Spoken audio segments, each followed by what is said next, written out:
you asked me about Monty Moravec. Yep. And it caused me to remember, I never knew Monty. I never knew him at all, but I was going through a PBS article somewhere that was talking about his longbows and that he was a lion hunter, and I was fascinated by that, and always in the market for a longbow, and listened to some of his ideas in this article about longbows and everything, and so I put myself in contact with him. Ordered a longbow, which took a terribly long time to get. So I had plenty of time to anticipate its arrival and think about all the many wonderful hunting adventures that I was going to have. Finally, as they do, it came, and I took it out and tried to shoot it, and Don, no matter what I did, I could not shoot this bow. Seriously? No. Yeah, I've seen you shoot, and you're good. No, I could not. I couldn't hit that house over yonder with that bow. It was that bad. I mean, I couldn't. And I tried to analyze what the problem was and why. I mean, I knew it wasn't the bow, but there was something. There was an alchemy at play that just wouldn't reveal itself, and I couldn't figure it out. So I called Monty up and I said, man, I'm having trouble. Should I try this? Should I try that? And we worked together over the phone, and somehow we got on the subject of hunting, and he revealed that he had always wanted to shoot a hog. And we had that place down at Lake Okeechobee that was haired over with hogs. And so I invited Monty to come down, and I thought, man, what a perfect opportunity to meet him, get to know him, hunt with him, and maybe he can solve this bow problem for me and figure out what. So I took the bow. We met Monty, a friend of mine and I, and I'll never forget, he arrived at camp and he's unloading his plunder in the camp house. And he takes out this bag of lion jerky that he had made from a lion that he had killed. And he says, you guys have got to try this lion jerky. And I love jerky. This is going to be great. Take a piece of this lion jerky.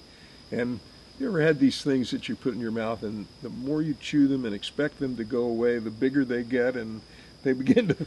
Yeah, I hear the stories of the Western lion hunters,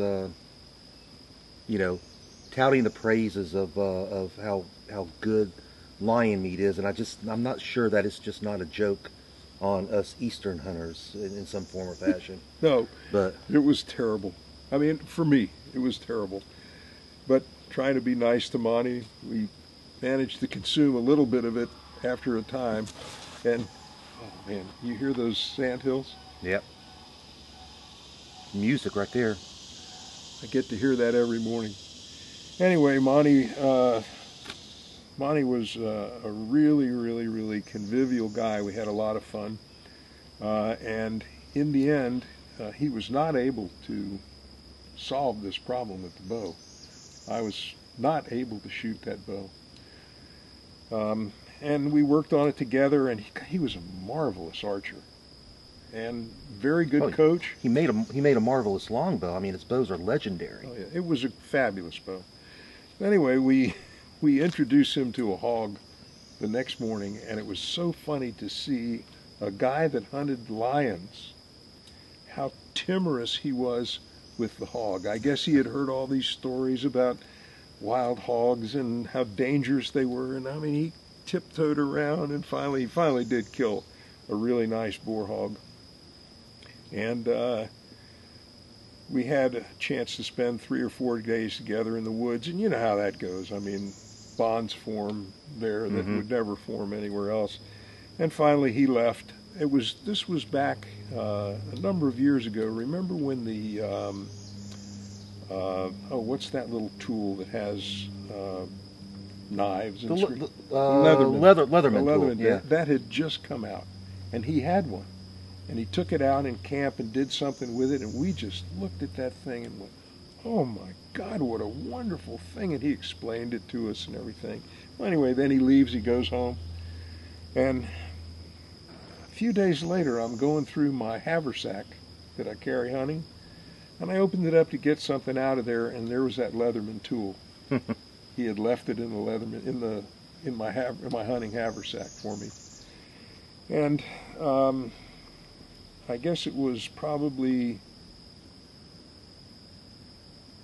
2 or 3 months after that, I got a traditional bow hunters magazine, which I always waited for with great anticipation. And I get the magazine, unwrap it, and I look on the cover and I see a picture of Monty standing in the snow with one of his longbows and a bunch of his hounds all around and a lion up in the tree. And it says on the cover, it says Monty Moravec, and then it has the year of his birth and a hyphen, and then whatever that date was and everything. And I looked at that and I went, my goodness, I just was with him 2 months ago. And it was, so here's the crazy part of this story. I know this is going to sound weird, but because I was thinking about him and thinking back over those days that we got to spend together, which was just a few days, I got the bow out. And I started walking around here with judo points in the hammock here, shooting at cabbage fans and stumps and whatnot, and I could not miss.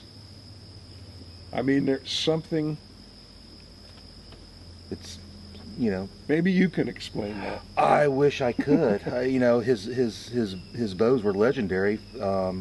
Everybody wants one, and they want them because they're beautiful, but they want them because they shoot.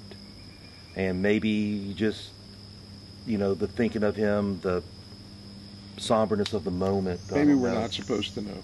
Maybe. That's probably it. Yeah, trying to explain it would be maybe sacrilegious. I don't know. Then we won't.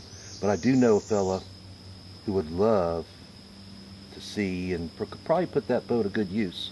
I bet I know who it is. Yeah, I bet you do. I bet you do.